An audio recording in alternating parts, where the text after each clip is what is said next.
Assalamualaikum warahmatullahi wabarakatuh. Jumpa kembali dengan saya Yin Solihin, pemimpin redaksi harian Tribun Medan dan tribunmedan.com dalam acara kita Ngopi Sore. Ngopi Sore edisi hari ini spesial karena saya kedatangan tamu spesial di bulan yang sangat spesial. Di bulan Ramadan ini saya kehadiran tamu, beliau adalah Bupati Mandailing Natal, Bapak Haji Muhammad Jafar Sukhairi Nasution. Ya. Assalamualaikum Pak. Waalaikumsalam warahmatullahi. Puasa kita hari ini Pak ya? Alhamdulillah. Alhamdulillah. Pak Bupati menyempatkan diri untuk menyambangi kantor Tribun Medan jauh-jauh dari Mandailing Natal sana di bulan puasa ini untuk kemudian Tribuners kita akan bersama Pak Bupati membahas bagaimana kemudian perkembangan pemerintah Kabupaten Mandailing Natal dalam pembangunannya. Pak Bupati ini akhir periode ya Pak ya, berarti ya? Ya, betul. Pak Bupati akan kembali, katanya akan kembali mencalonkan diri untuk periode berikut. Ya, belum diputuskan. Belum diputuskan. Ya. Tapi insya Allah akan maju. Insya Allah. Insya Allah akan maju. Pak, 2021 berarti Pak Bupati dilantik ya Pak ya? Iya. 2021 berarti masuk di putusan MK terbaru kayaknya Pak ya? Iya. Yang bakalan di November 2024. Artinya masa kerja nggak efektif 4 tahun Pak ya? 3 tahun 7 bulan. 3 tahun 7 bulan. Hampir 4 tahun. Hampir 4 tahun. Nah, Tribuners, kita akan nanti melihat selama 3 tahun 7 bulan itu apa saja perkembangan yang ada di Kabupaten Mandailing Natal. Tapi saya harus ingatkan Tribuners untuk terus mengupdate informasi terkini melalui 2 platform kami. Ada harian Tribun Medan yang terbit setiap hari. Lalu ada tribunmedan.com yang detik per detik mengupdate informasi terkini seputar daerah Sumatera Utara, nasional dan internasional. Pak Bupati tentu punya program-program khusus Pak. Ya. Dalam 3,7 tahun menjabat sebagai Bupati Mandailing Natal. Kemarin saya baca-baca, saya lihat sekilas, kita baru dapat penghargaan katanya Pak dari UCH Pak, Universal Health Coverage.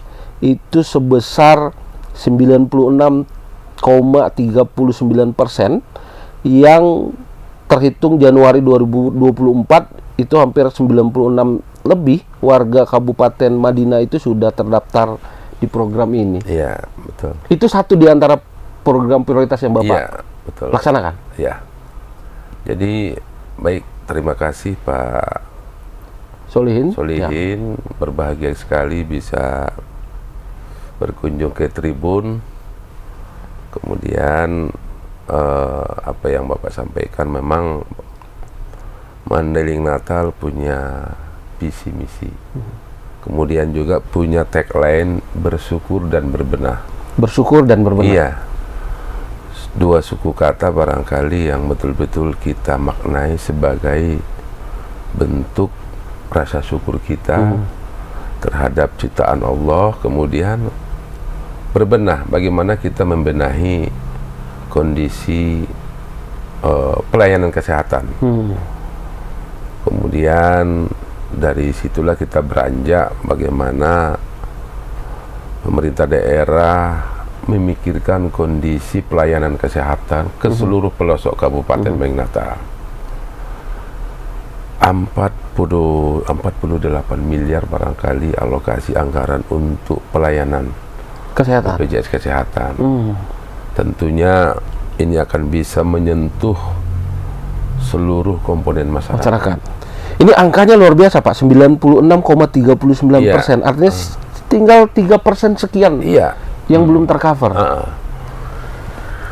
Ini barangkali sebuah komitmen pemerintah daerah terhadap masyarakat. Saya berharap meskipun tahun politik, tentunya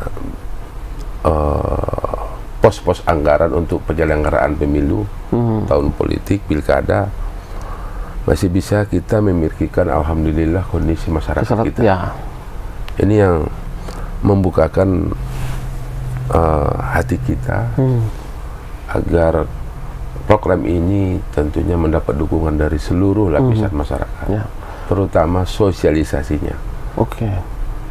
Artinya masyarakat Bapak hari ini mau berobat itu sudah sangat gampang ya Pak? Gampang, sudah sangat gampang, gratis, tentu ya harus didukung oleh pelayanan juga. Ya, dalam kan hal ini. ketika Bapak cover mereka dengan BPJS Kesehatan, tentu kan mesti ada peningkatan tuh Pak, pelayanan kesehatannya, baik di tingkat pertama, puskesmas misalnya kan Pak, atau dokter praktik, sampai ke tingkat rujukan kan begitu Pak? Ya, alhamdulillah kita dapat penghargaan pelayanan paripurna. Oke. Kita dapat penghargaan, kemudian ya karena barangkali kita karena bersyukur, makanya semua ini kita terima tentu dengan kerjasama semua pihak. Jadi kita hakul yakin pelayanan kesehatan, kemudian program UHC ini bisa berjalan dengan baik. Artinya ada sisa 3% sampai akhir masa jabatan itu masih bisa kita kejar nggak itu Pak? 3% sekian. Insya Allah ya 3% barangkali punya bagian pihak-pihak lain, pihak swasta. Oh, karena ada program mungkin lewat apa CSR gitu ya Pak ya? Dijangkau oleh pihak-pihak swasta lah, insya Allah. Nah, selain soal tadi satu, bagaimana kemudian Pemka memberikan jaminan kesehatan, kedua peningkatan layanan kesehatan mau di puskesmas sampai ke rumah sakit, ketiga bagaimana kemudian membentuk mental pelayanan terhadap masyarakat sendiri Pak di aparatur sipil negara kita. Nah, ini yang tentunya yang kita tidak bosan memberikan edukasi kepada para dokter, para tenaga medis kita untuk memberikan contoh, memberikan teladan agar pelayanan kesehatan itu bisa maksimal. Kita tidak bosan, saya dan tentunya Wakil Bupati, komponen lainnya lah, dinas-dinas lainnya untuk terus jangan bosan memberikan pelayanan kepada masyarakat. Itu yang selalu kita sampaikan. Bah, itu tadi mungkin di bidang pelayanan kesehatan Pak. Lalu berkaitan juga dengan bagaimana kemudian membina ASN ini, kemarin saya juga baca berita ada surat edaran selama bulan Ramadan itu katanya wajib untuk sholat zuhur bersama Pak katanya. Iya, betul Pak Solihin, kita buat surat edaran sholat zuhur bersama, kemudian kultum. Nah, ternyata ASN kita alhamdulillah dari laporan yang saya terima cukup memberikan efek positif dan rame, alhamdulillah. Artinya mungkin nyentuhnya tuh lewat pendekatan apa ya Pak ya? Barangkali kultum, kuliah 7 menit. Kemudian kita juga apresiasi, alhamdulillah dengan jajaran kita masih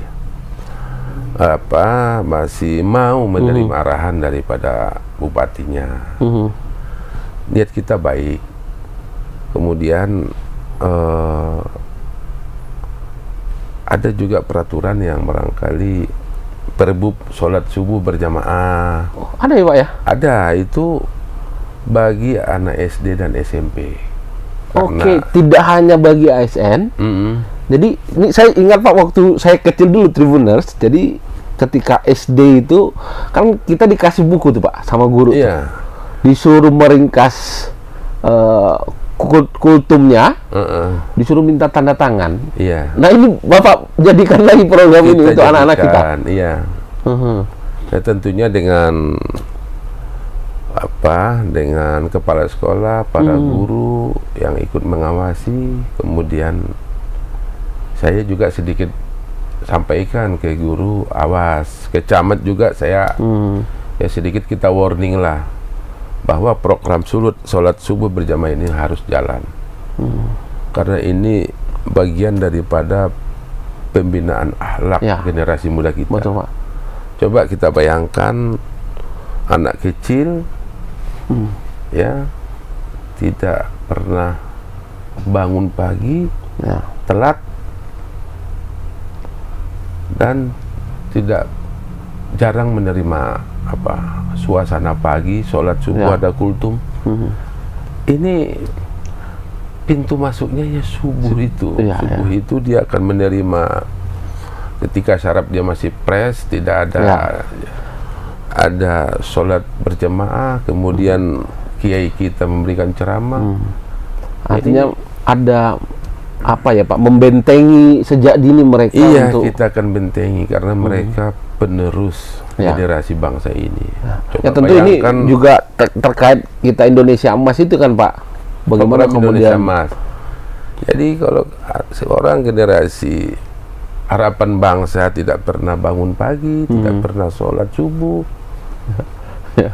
bagaimana itu jadinya? Jadi ini kita pikirkan, pemerintah daerah alhamdulillah sudah memikirkan bagaimana mencetak generasi muda kita, karena era digital ini masya Allah luar biasa. semua bisa mengakses apapun kan gitu Pak kira-kira. Ya. Akhirnya ya kita harus membentengi anak-anak kita Pak ya. Betul, dengan Pak. program tadi Pak ya. Iya. Untuk anak-anak kita lewat sholat subuh berjamaah. Ya. Untuk ASN kita siapkan sholat zuhur bersama. Dan di sela-sela sholat itu kita imbangi dengan kuliah 7 menit Iya, kultum betul. dari para pemuka agama Islam kita ya Pak ya. Ya. Tribuners, menarik tadi bagaimana kemudian program-program yang rasanya saya juga pernah dulu Pak ketika kecil Pernah. mesti pergi tarawih sholat subuh kalau di Ramadan harus tanda tangan dari ustadz-ustadz yang jadi imam segala macam begitu Pak.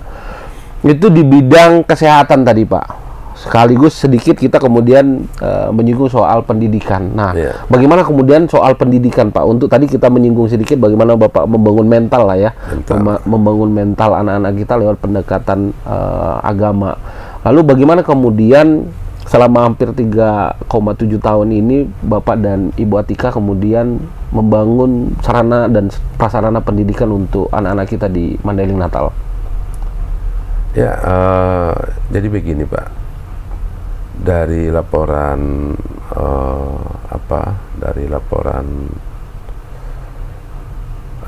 Dinas Pendidikan? Dinas Pendidikan, indeks IPM kita ada kenaikan. Oke. Ada kenaikan, tentu ini sebuah program yang barangkali patut kita syukuri. Ya. Meskipun belum maksimal. Namun kita akan tetap berupaya agar dunia pendidikan kita bisa tetap terus maju. Nah, itu makanya ada metode-metode yang barangkali yang kita lakukan sehingga kualitas atau mutu pendidikan di Kabupaten Natal bisa meningkat. Baik. Kemudian tadi soal kesehatan, soal pendidikan. Nah, infrastruktur nih Pak. Ya. Ketika ngomong infrastruktur, tentu ada jalan Pak di sana. Ada tanggung jawab negara, ada jalan negara, lalu ada jalan provinsi, lalu ada jalan kabupaten kota. Di luar jalan kemarin juga sempat viral Pak, Mandailing Natal akan punya bandara baru. Ya. Bandara Abdul Haris Nasution. Betul. Itu katanya Pak Jokowi yang waktu hadir di sana kemudian mempush agar ini bandara segera. Mungkin Bapak bisa jelaskan tadi soal bagaimana kemudian Pemkab Mandailing membangun jaringan infrastruktur jalan dan kemudian bagaimana kemudian Pemkab Mandailing mendorong supaya bandara Ahana Nasution ini cepat terrealisasi Pak. Baik, tentunya kita sangat bersyukur. Saya orangnya yang selalu bersyukur. Ketika kami dilantik dengan Bu Atika, kondisi jalan kabupaten kita di posisi 46% kurang lebih. Itu dalam kondisi mantap. Iya, dalam kondisi mantap. Alhamdulillah tahun ini ada kenaikan sekitar 14-15% kurang lebih dalam kondisi mantap. Hari ini menurut laporan dari Dinas PU kita sekitar 58%. 58%. Kondisi mantap. Oke. Kemudian dalam hal ini juga kita sangat bersyukur dan terima kasih tentunya terhadap Bapak Presiden, Bapak Insinyur Joko Widodo. Kita tidak bisa bayangkan sebelum beliau berkunjung, kami belum punya bandara. Pada saat itu memang belum ada master plan kita untuk membuat bandara, Pak? Atau sudah pernah ada, lalu Bapak kemudian menyampaikan kepada Pak Jokowi, atau bagaimana? Di tahun 2000, kalau tidak salah 2018, Pak Jokowi pernah berkunjung. Saat itu Bapak sudah di pemerintah atau Bupati. Wakil Bupati waktu itu ya? Oke. Ya, ketika itu waktu Wakil Bupati berkunjung sampai nginap 1 malam beliau. Mungkin sudah merasakan bagaimana jauhnya Mandailing Ya. ya, Pak. Barangkali beliau, Pak Presiden merasakan bagaimana kondisi Madinah, belum punya bandara. Dari ke Padang jauh, ke Medan jauh. Tentu dari situlah muncul program Kemenhub. Tentunya tanpa dukungan pemerintah daerah juga akan terasa sulit. Ya. Waktu itu bupatinya Pak Dahlan, saya wakilnya. Wakil Bupati. Jadi kami konsen terhadap bagaimana arahan pemerintah pusat dalam hal ini Kemenhub untuk pembelian lahan. Itu tahap awal.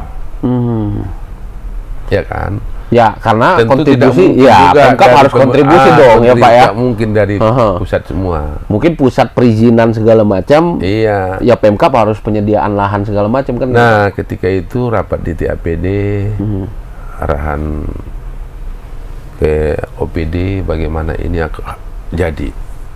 Ketika tahap awal, waktu itu kita berharap bagaimana TAPD bisa menampung 15,7 miliar untuk pembebasan lahan. Pembebasan lahan.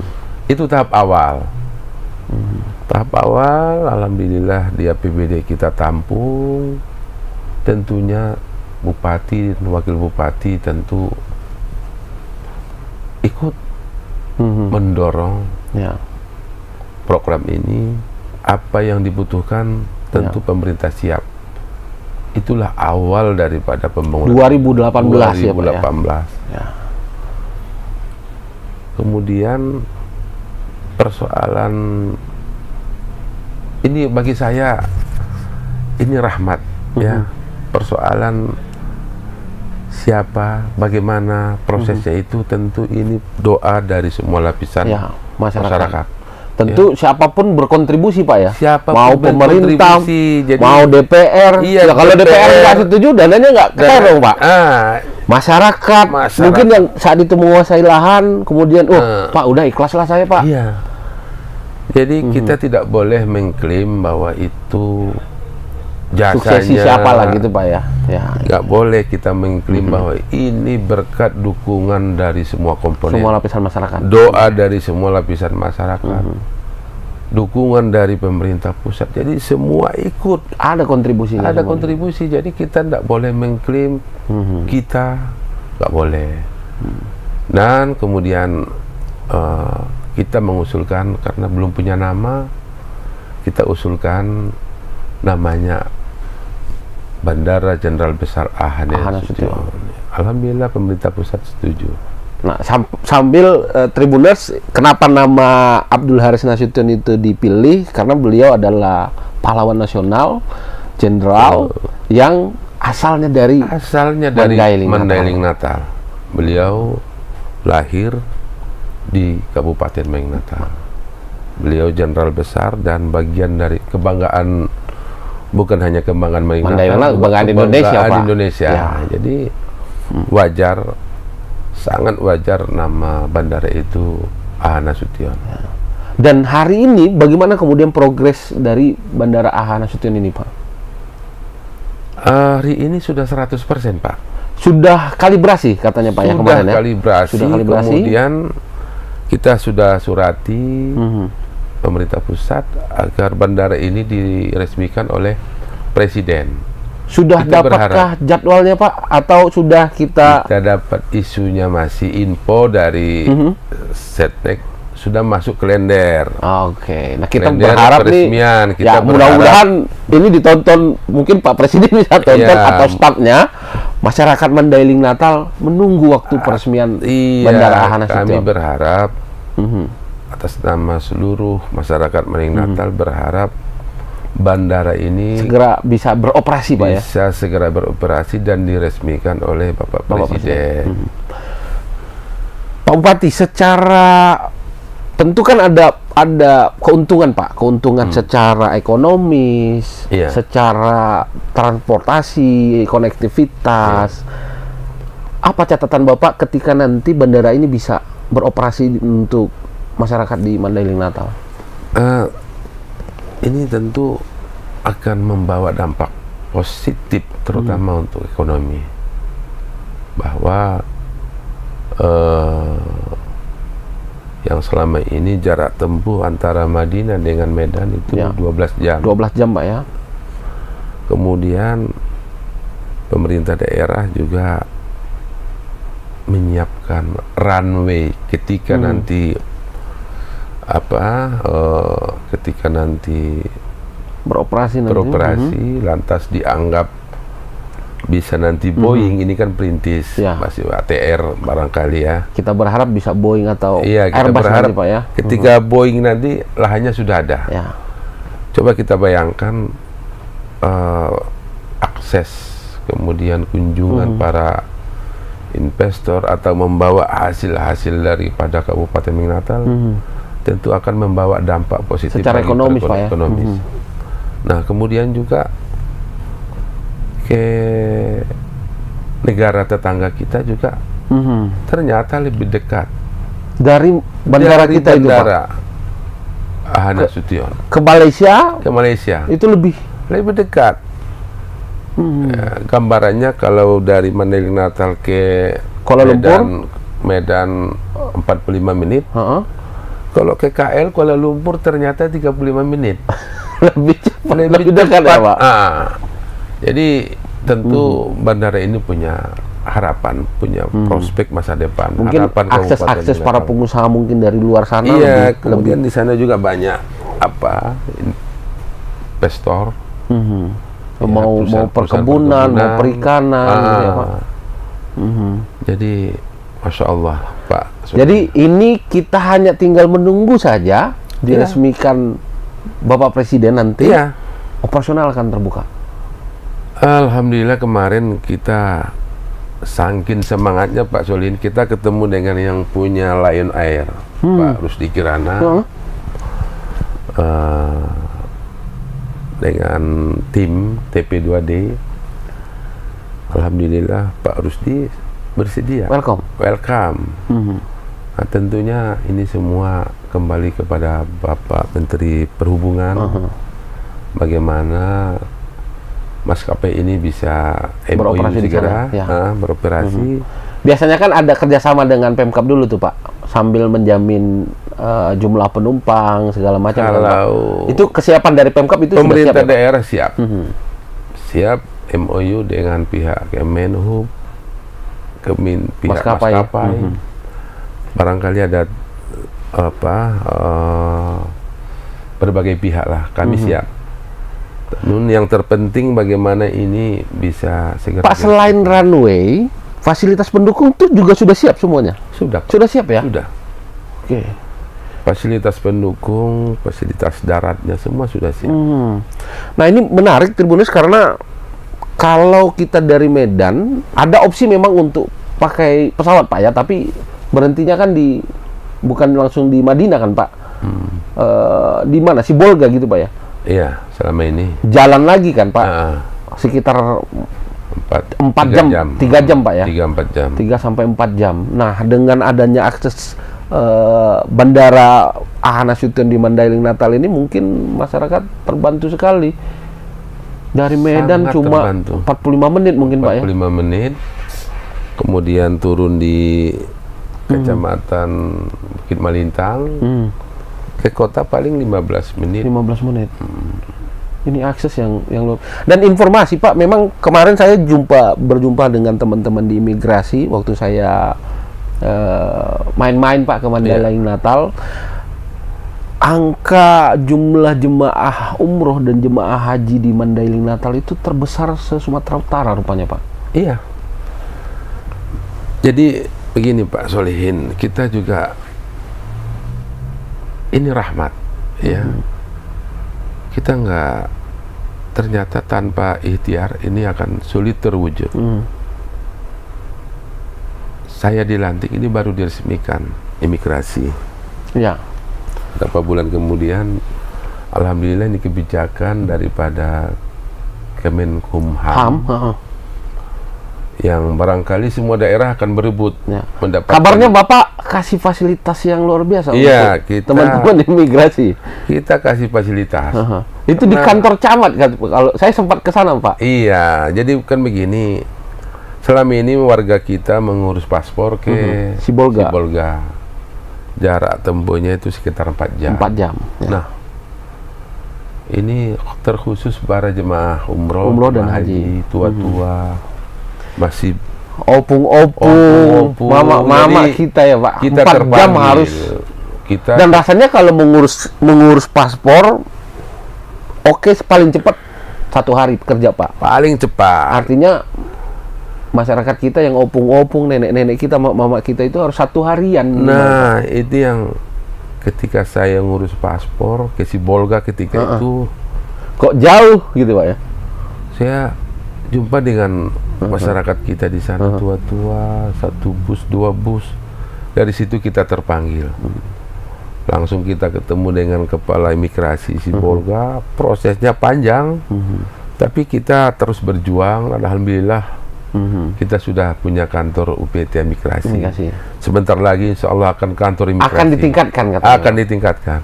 Kita sudah buat dukungan. Tribuners, saya sempat meninjau langsung waktu itu bersama Bapak Kakanwil Kemenkumham dan Pak Kepala Imigrasi Sibolga, Pak Saroha Manulang. Iya, Manulang. Di sana saya lihat Pak Bupati kasih lahan untuk mereka. Di belakangnya ada kantor camat Pak katanya. Betul, Pak di sana. Betul. Lalu itu memang mendekatkan layanan keimigrasian masyarakat di Mandailing Natal yang kemarin harus pergi ke Sibolga, hampir 4 jam perjalanan, berarti 8 jam dia harus PP, ditambah lagi jam pengurusan mungkin Pak ya. Jadi 1 hari ya kalau yang berkebun nggak bisa berkebun lagi. Iya, jadi gini Pak Solihin, kantor imigrasi Sibolga barangkali setelah bukanya di Madinah, bayangkan Sibolga saat ini kalau tidak salah sekitar 20 ke 30 pelayanan paspor.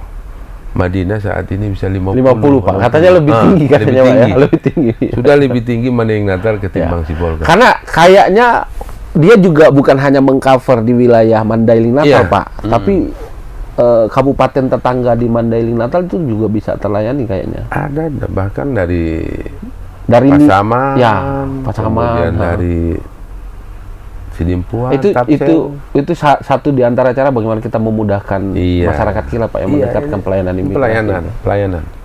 Tanpa pelayanan tentu nilai pemerintahan itu tidak punya nilai apa-apa. Nah, ini yang kita lakukan Pak Solihin. Kemudian pelayanan selama ini banyak yang kita luput dari perhatian. Contoh bagaimana bilal jenazah. Bilal jenazah tentu setiap desa pasti ada. Satu laki, satu perempuan. Fardu kifayah Pak ya. Fardu kifayah. Jadi Tribuners, mungkin teman-teman yang milenial, Gen Z, Gen Y ini belum tahu nih Pak apa fardu kifayah itu. Jadi kita kalau meninggal umat Muslim itu mesti ada orang yang mensolatkan kita, memandikan kita, mengkafani. Jadi kita lihat bagaimana masyarakat kita. Jadi itu di setiap desa Bapak siapkan? Desa kita kasihlah. Selama ini tidak punya penghasilan, alhamdulillah saat ini sudah banyak program yang barangkali patut kita syukuri, Pak, kita ya. syukuri, tergerak hati kita untuk, kalau maksimal kesempurnaan itu tentu milik Ya. Allah. Kami masih banyak Kekurangan, kekurangan, Pak, ya. namun Tapi paling tidak inilah yang sudah tidak dibuatkan dengan gitu, Pak, ya. tagline bersyukur dan berbenah. Syukur dan berbenah. Insya Allah bagaimana menggerakkan zakat profesi oleh ASN kita, semua yang tersampaikan ketika kita pemilu, alhamdulillah Visi misi yang disampaikan itu dalam 3,7 tahun ini 3,7 tahun banyak sudah yang terrealisasi, sudah Pak, ya. kita realisasikan, meskipun belum sempurna, ya. tapi banyak yang sudah kita realisasikan, terutama pelayanan. Mestinya disempurnakan ini, Pak. Kalau disempurnakan itu berarti nambah waktunya. Kita istiqoroh dulu. Istiqoroh tentunya dengan pertimbangan yang matang. Ya. Baik, tadi Tribuners menarik bagaimana kemudian secara kesehatan, pendidikan, infrastruktur, lalu tadi kita ngobrol soal bagaimana kemudian ada juga perhatian PMK Mandailing Natal kepada saudara-saudara kita yang menjalankan fardu kifayah, bilal jenazah, Pak, ya. Bilal jenazah. Bilal jenazah. Rasa-rasanya di zaman modern ini anak-anak kita mesti tahu ada bilal jenazah Mesti itu. tahu bahwa kalau kita meninggal harus ada nggak bisa kita mandi sendiri, ya, Pak. Bisa lagi. Nah, kemudian puasa ini juga Ya. kita akan salurkan santunan anak yatim ke seluruh Kabupaten Natal. Insyaallah, alhamdulillah. Kita total kecamatan 23 kecamatan, Pak, ya. Jadi ada 23 sekitar kecamatan. 4.000 lebih anak yatim. Yatim piatu ya. Yatim piatu. Kita 1,2 miliar insyaallah. Setiap puasa kita distribusikan kepada anak. distribusikan ke anak yatim. Ya, itulah, Pak. Kita tidak bosannya berbuat yang baik meskipun belum sempurna, karena kita nggak sempurna. Ya. Terus saya ingatkan lagi untuk terus mengupdate informasi terkini melalui dua platform kami, ada Harian Tribun Medan yang terbit setiap hari dan tribunmedan.com yang detik per detik mengupdate informasi terkini. Ini ngobrolnya asik, Pak, bisa panjang ini, bisa. Ya. Tapi waktu kita terbatas, mungkin Pak Bupati punya kegiatan lagi setelah berkunjung ke Tribun Medan. Tapi sebelum kita tutup Tribuners, tentu Pak Bupati punya catatan, punya harapan kepada masyarakat Mandailing Natal supaya Kabupaten Mandailing Natal yang hari ini dengan dua tagline tadi apa, Pak? Bersyukur dan berbenah. Bersyukur dan berbenah. Sedang berbenah Mandailing Natal, ada bandara yang sedang dibenahi, ada potensi-potensi ekonomi yang bisa digali di sana demi kesejahteraan masyarakat. Pak Bupati, silakan, pesan apa yang ingin disampaikan kepada masyarakat Mandailing Natal? Pesan kami dalam hal ini terkhusus bagi masyarakat Kabupaten Natal, bersyukur dan berbenah. Bersyukur sebuah kalimat yang barangkali harus kita resapi. Bagaimana nikmat Allah yang harus kita syukuri, kekayaan alam, kesehatan, semua. Syukur inilah yang membawa kita kepada kebahagiaan. Kemudian berbenah ini dalam arti banyak, pemahamannya sangat luas. Berbenah di bidang diri kita, pribadi kita, sosial kita, masyarakat kita, terutama agama kita. Berbenah. Kemudian jangan filosofi telunjuk jari itu, Pak. Satu ke orang, empat ke kita, Pak. Empat ke kita. Kita tentu bagaimana memberikan pendidikan, akhlak, sopan santun yang baik. Kemudian manfaatkan media ini dengan sebaik-baiknya. Jangan membawa kita kepada jurang kehancuran. Karena sarana media yang cukup membawa pengaruh kepada perkembangan generasi muda kita. Hati-hati.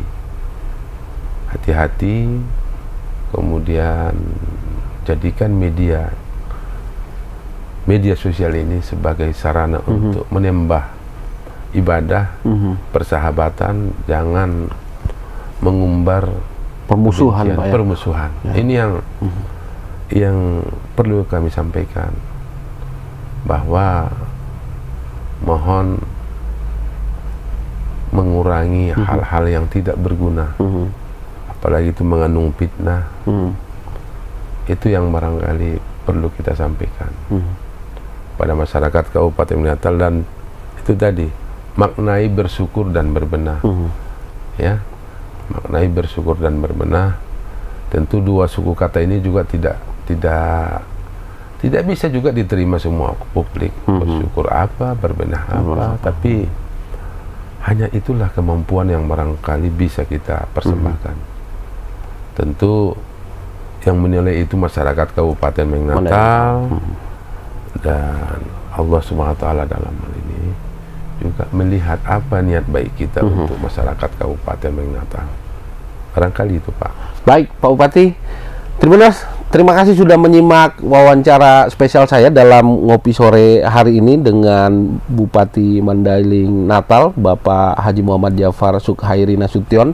Pak Bupati, terima kasih sudah hadir di Tribun Medan. Sehat-sehat selalu, mudah-mudahan pembenahannya sampai selesai, Pak. Amin, dan amin, diberikan kesehatan untuk melayani masyarakat. Tribuners, jumpa lagi di ngopi sore edisi berikutnya. Selamat menjalankan ibadah puasa. Assalamualaikum warahmatullahi wabarakatuh.